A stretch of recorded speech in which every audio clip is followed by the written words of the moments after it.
વાઘને ખબર છે એટલે મહારાષ્ટ્ર કેમ નથી ખબર છે એમ કે ઓળખો એમ દાદાએ ઓળખાણ આપી છે.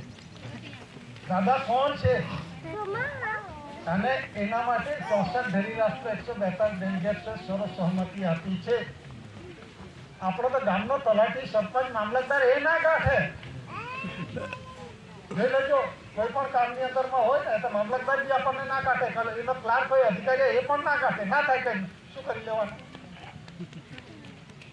આ વિશ્વ જગતને વિશ્વ શાંતિના રાહ માટે દાદાએ વિશ્વ શાંતિ માટેનો જે વિષયના રૂપમાં શરીર સુખ સંપત્તિ માટે કુદરતી રૂલિંગ વ્યવહાર માટે આ વિશ્વ જગતને એક વિશ્વ શાંતિનો રાહ દેખાડ્યો. દાદાએ કોઈ વાળો નથી ઊભો કર્યો. આ ફલાણો છે, આ ફલાણો છે, આ તેવો છે એવો દાદાએ કોઈ પણ પ્રકારના જીવ જંતુ પશુ પંખી મનુષ્ય માટે કોઈને વાળો ઊભો નથી કર્યો. દાદાએ દરેક વિષય દરેકનો પોતે પોતાનો કણીનો જે કંઈ છે ઘઉં છે, જુવાર છે, બાજરી છે, મરચી છે, દરેકનો વિષય કાઢે છે. અને દેશી હિસાબ તે દેહી હિસાબ એટલે સંસ્કૃતમાં કહેવામાં આવે છે શરીર શાસ્ત્ર ખલું ધર્મ. તો એ જો શરીરને ઓળખો એ દેશી હિસાબ એકડી ચોપડી પોતે પોતાના શરીરનો બંધારણની વાત બધા જ ભણવા ગયા કે ના પણ ગયા, પણ આ એકડી ચોપડીનો ઓળખો. દેહી હિસાબ તે દેહી હિસાબ, દેશી હિસાબ તે દેહી હિસાબ. એટલે જે દાદાએ કુદરતી વ્યવહારમાં હવે આજે દાદાની વાત થઈ છે એટલે મને જેટલી જાણકારી છે હું અંદર કોઈ વાત નહીં કરું, જેટલી જાણકારી હશે તે જ વાત કરું. જ્યારે નાના હતા દાદાનો અવતાર કેવી રીતે આવ્યો? દાદા વિશ્વમાં બેહાડતા હતા ત્યારે અમે નાના હતા. આ 1970ની વાત. ત્યારે પેલી એમની જે ડાયો હતી એને બોલાવતા હતા અને વિષયના રૂપમાં લાઠીમાં દાદા બોલાવી બિહારતા હતા. કિશોરે ગાંધીએ જાણ્યા એટલે કિશોરે ગાંધીએ ખાઈ આપીએ લાકડી એટલે દાદા લાકડી પેલા દાયાને આપે એટલે ગાંધી તો ગાંધી લે ઠોકતો હોય વિષયમાં બિહારીને પુરાવા આપેલા છે. તો એનો પુરાવો શું છે? એ દાદા જ્યારે આવ્યા ત્યારે દીવો ઓલવાઈ ગયેલો. દાયન તો એમના એને રમ્યા કરે આવી ચોખ્ખો ચટ. આજે ખુલાસો કરું છું, જાહેરમાં એટલી વાત નથી કરતી, પણ આજે માયજી વાત કરી એટલે દાદાનો ખુલાસો થવો જોઈએ મને લાગ્યું. દાદા કેવો પેલા નહીં આખું નાળ ને બધું હોય એવું કશું નતું. સીધી જ વાત કરું છું. દાદા જગ્યા જોઈને આવેલા છે અને દાદાના બાપા જે હતા એ કેવલપંથી હતા. સારસા એના બુકમાં નામ પણ છે. તો યા તો 700 ગામોના પટેલ, 700 વીઘાનો ખાતેદાર, 7 ગામેનો પટેલ, એમના 7 જોડી બળદ ને પેલા એ ચાલે એટલે ખાતેદાર હતા. હા, તો એનો જે જમાદાર કે કોઈ બી આવે ને તો સલામીદાર ભરવી પડે. એ ટેટિયા દાદાને સલામી ભરવી પડે, ઘર પછી એન્ટ્રી મળે. પછી આવું કરતા એ દાદાનું કુટુંબ છે, થોડું છે, મોટું છે. તો એ જે દાદા આવ્યા અને દાદાને પછી સબકેવલની અંદરમાં કંઠી પહેરવા માટે થયું. ઓપન જ વાત કરું છું આજે. એટલે કેવલપંથીની પેલી કંઠી પહેરાવે તો એને કંઠી પહેરાવવાનું. બીજા બધા કે આ તો નાલાયક છે કેમ કે આ માને એવો છે જ નથી એમ.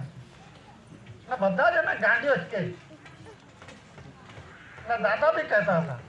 દાદાએ કોઈ એમને કહેલું કે કોરિયાવાળા એને કે હું લપટી પેલો રમતો હતો તે મારે પેલા વાળ ખુલ્લા હતા ને એવી રીતનો ફોટો પાડીને મારે ત્યાં ચલણ ચાલે છે એમ કહેતા હતા.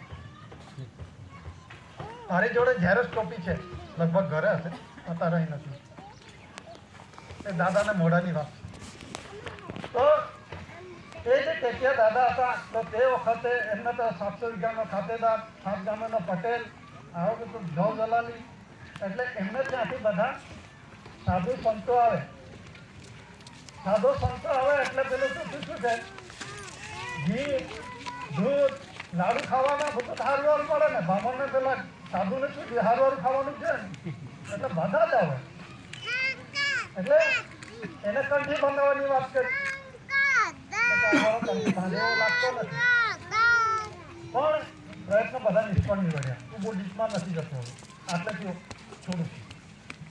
બધા જ પ્રયત્નો નિષ્ફળ નીવડ્યા. પછી શું થયું, એ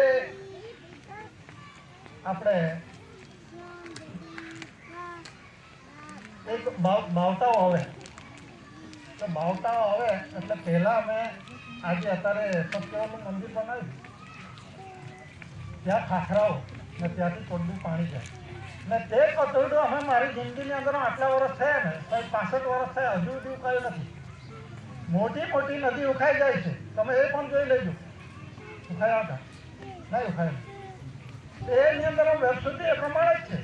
તો કુદરતે કેવી રીતે વ્યવસ્થા કરી છે એ પણ જોવા જેવું છે.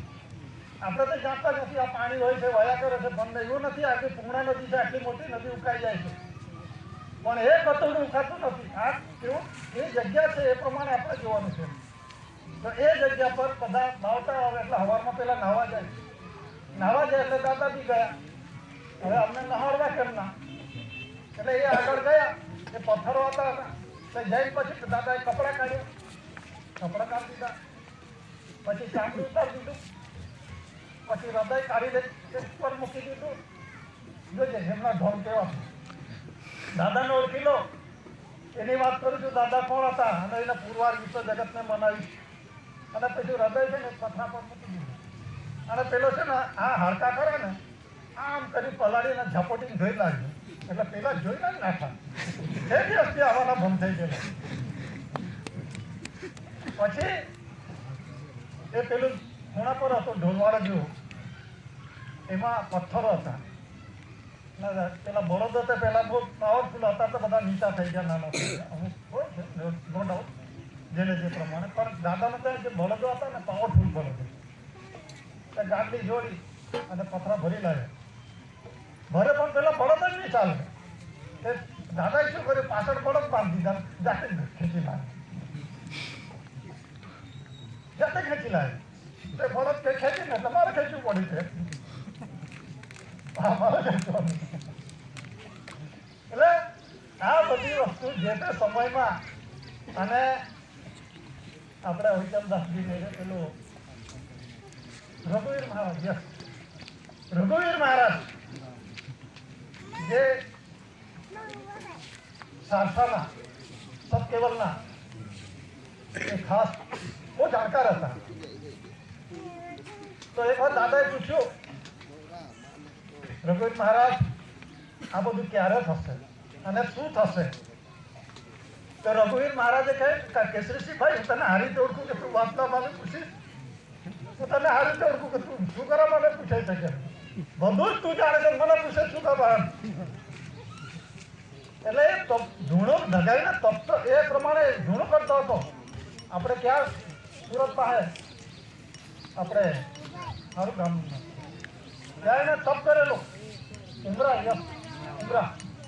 તો એને તપ કરેલો અને પછી શું થાય, આખું માટી ભરાય એ કરી ગયેલું. કોઈ ગોવાળી આવે લાત મારી જાય દેખાય, પછી એ પાછો જીતો થઈ ગયો.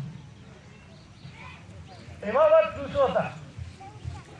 પછી દાદાને જે ઓળખ થાય છે એ અહીંથી કઈથી આપણે રંજનપુરથી. રંજનપુરની અંદરમાં રામદાસ બાબા, ગુલામ બાબા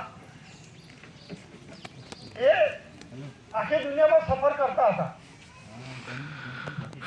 હવે કેવી રીતે સફર કરતા હતા? એની અંદરમાં એટલો એ પ્રમાણે પાવર હતો. અને એ એરિયા વિસ્તારની અંદરમાં એક એવી વ્યક્તિ થઈ ગઈ કે ફક્ત નજર ખેંચવા થકી ભસ્મીભૂત કરી દેતો હતો. એટલા બી પાવર હતો.